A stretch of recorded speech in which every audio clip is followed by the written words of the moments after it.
Hi friends, welcome back to my channel Pooja's kitchen vlogs in Kannada. ಎಲ್ಲರೂ ಹೇಗಿದ್ದೀರಾ? ನಾನು ಚೆನ್ನಾಗಿದ್ದೀನಿ, ನೀವು ಕೂಡ ಚೆನ್ನಾಗಿದ್ದೀರಾ ಅಂತ ಅಂದ್ಕೊತೀನಿ. ನಾಡಿನ ಸಮಸ್ತ ಜನತೆಗೆ ಹಾಗೂ ನನ್ನ ಪ್ರೀತಿಯ ಸಬ್ಸ್ಕ್ರೈಬರ್ ಹಾಗೂ ವ್ಯೂವರ್ಸ್ಗೆ ಗೌರಿ ಗಣೇಶ ಹಬ್ಬದ ಹಾರ್ದಿಕ ಶುಭಾಶಯಗಳು. ಈ ವಿಡಿಯೋದ ವಿಶೇಷತೆ ಏನಪ್ಪ ಅಂದರೆ, ಗೌರಿ ಹಬ್ಬದ ಮಹತ್ವವೇನು, ಗೌರಿ ಪೂಜೆ ಯಾವಾಗ ಮಾಡಬೇಕು, ಗೌರಿ ಪೂಜೆ ಮಾಡುವ ವಿಧಾನ ಹಾಗೂ ಗೌರಿ ಪೂಜೆಯಲ್ಲಿ ಯಾವ ಮಂತ್ರವನ್ನು ಪಠಿಸಬೇಕು ಅಂತ ಈ ವಿಡಿಯೋದಲ್ಲಿ ಸಂಪೂರ್ಣ ಮಾಹಿತಿಯನ್ನು ನಿಮಗೆ ತಿಳಿಸ್ಕೊಡ್ತೀನಿ. ಅದಕ್ಕೂ ಮುಂಚೆ ಯಾರೆಲ್ಲ ನನ್ನ ಚಾನಲ್ನ ಸಬ್ಸ್ಕ್ರೈಬ್ ಮಾಡಿಕೊಂಡೇ ನೋಡ್ತಾ ಇದ್ದೀರಿ, ದಯವಿಟ್ಟು ಸಬ್ಸ್ಕ್ರೈಬ್ ಮಾಡಿಕೊಂಡು ಸಪೋರ್ಟ್ ಮಾಡಿ. ಹಾಗಾದರೆ ಬನ್ನಿ, ಗೌರಿ ಹಬ್ಬ ಯಾವಾಗ ಹಾಗೂ ಗೌರಿ ಹಬ್ಬದ ಮಹತ್ವವನ್ನು ನೋಡ್ಕೊಂಬರೋಣ. ಗಣೇಶ ಚತುರ್ಥಿ ಬಂತೆಂದರೆ ಸಾಕು, ಎಲ್ಲೆಡೆ ಸಂಭ್ರಮ ಮನೆ ಮಾಡುತ್ತದೆ. ಗಣಪತಿ ಹಬ್ಬ ಎನ್ನುವುದು ಒಂದು ಭಾವನಾತ್ಮಕ ಬೆಸುಗೆ ಎಂದರೆ ತಪ್ಪಾಗಲಾರದು. ಭಾದ್ರಪದ ಮಾಸದ ಚೌತಿಯಂದು ಈ ಹಬ್ಬವನ್ನು ಆಚರಿಸಲಾಗುತ್ತದೆ. ಅದರ ಹಿಂದಿನ ದಿನ ಭಾದ್ರಪದ ತೃತೀಯದಂದು ಗೌರಿ ಹಬ್ಬವನ್ನು ಆಚರಿಸುತ್ತಾರೆ. ಈ ದಿನ ಮಹಿಳೆಯರಿಗೆ ಬಹಳ ವಿಶೇಷ ಎನ್ನಲಾಗುತ್ತದೆ. ಈ ದಿನ ಪಾರ್ವತಿ ಅಥವಾ ಗೌರಿಯನ್ನು ನಾಡಿನಾದ್ಯಂತ ಸಂಭ್ರಮದಿಂದ ಪೂಜಿಸಲಾಗುತ್ತದೆ. ಆಂಧ್ರ ಪ್ರದೇಶ ಮತ್ತು ತಮಿಳುನಾಡಿನಲ್ಲಿ ಗೌರಿ ಹಬ್ಬಕ್ಕೆ ಹೆಚ್ಚಿನ ಮಹತ್ವವಿದೆ. ನಂಬಿಕೆಗಳ ಪ್ರಕಾರ ಈ ದಿನ ಆಕೆ ತವರು ಮನೆಗೆ ಬರುತ್ತಾಳೆ. ಮರುದಿನ ಗಣೇಶ ತಾಯಿಯನ್ನು ಕರೆದುಕೊಂಡು ಹೋಗಲು ಬರುತ್ತಾನೆ ಎನ್ನಲಾಗುತ್ತದೆ. ಈ ಹಬ್ಬದ ವಿಶೇಷತೆ ಏನು, ಇದರ ಆಚರಣೆ ಹೇಗೆ ಎಂಬುದು ನೋಡ್ಕೊಂಬರೋಣ ಬನ್ನಿ. ಹಾಗೆ ಈ ಗೌರಿ ಹಬ್ಬವನ್ನು 2024ರಲ್ಲಿ ಯಾವ ದಿನದಂದು ಆಚರಣೆ ಮಾಡುತ್ತಾರೆ ಹಾಗೂ ಗೌರಿ ಪೂಜೆಯ ಸಮಯವನ್ನು ನೋಡ್ಕೊಂಬರೋಣ ಬನ್ನಿ.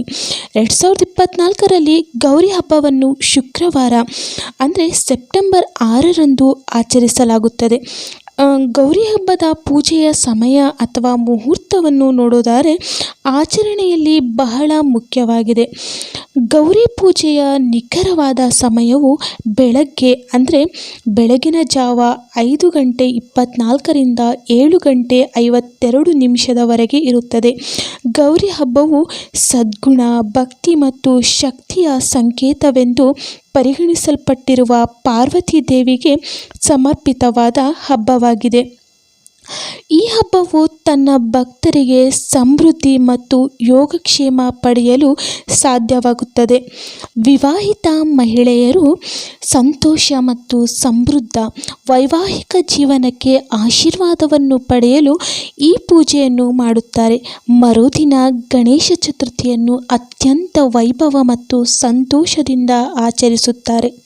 ಇದು ಗಣೇಶನ ಜನ್ಮವನ್ನು ಸೂಚಿಸುತ್ತದೆ. ಫ್ರೆಂಡ್ಸ್, ಗೌರಿ ಹಬ್ಬವನ್ನು ಏಕೆ ಆಚರಿಸಬೇಕು ಅಂತ ನೋಡ್ಕೊಂಬರೋಣ ಬನ್ನಿ. ಗೌರಿ ಹಬ್ಬವನ್ನು ಆಚರಣೆಯ ಮಾಡುವುದಕ್ಕೂ ಸಹ ಒಂದು ಕಥೆ ಇದೆ. ಹಿಂದಿನ ಕಾರಣದಿಂದ ಪಾರ್ವತಿ ದೇವಿಯು ಕಠಿಣ ತಪಸ್ಸು ಮಾಡುವ ಮೂಲಕ ಶಿವನನ್ನು ಒಲಿಸಿಕೊಂಡಳು. ಈ ಹಬ್ಬವನ್ನು ಮುಖ್ಯವಾಗಿ ವಿವಾಹಿತ ಮಹಿಳೆಯರು ತಮ್ಮ ಗಂಡನ ಯೋಗಕ್ಷೇಮ ಮತ್ತು ದೀರ್ಘಾಯುಷ್ಯಕ್ಕಾಗಿ ಪ್ರಾರ್ಥಿಸುತ್ತಾರೆ. ಅವಿವಾಹಿತ ಮಹಿಳೆಯರಿಗೆ ಅಂದರೆ ಇನ್ನು ಮದುವೆ ಆಗದೆ ಇರೋರು ಸೂಕ್ತವಾದ ಜೀವನ ಸಂಗಾತಿಗಾಗಿ ಆಶೀರ್ವಾದ ಪಡೆಯುವ ಸಮಯವೂ ಆಗಿದೆ.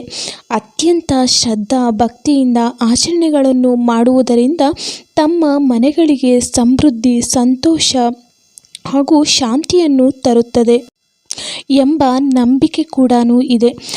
ಸಮೃದ್ಧ ಮತ್ತು ಸಾಮರಸ್ಯದ ಕುಟುಂಬ ಜೀವನಕ್ಕಾಗಿ ಗೌರಿ ದೇವಿಯು ಆಶೀರ್ವಾದವನ್ನು ಬೇಡುತ್ತಾರೆ. ಇನ್ನು ಗೌರಿ ಪೂಜೆ ಮಾಡುವ ವಿಧಾನವನ್ನು ನೋಡೋಣ ಬನ್ನಿ.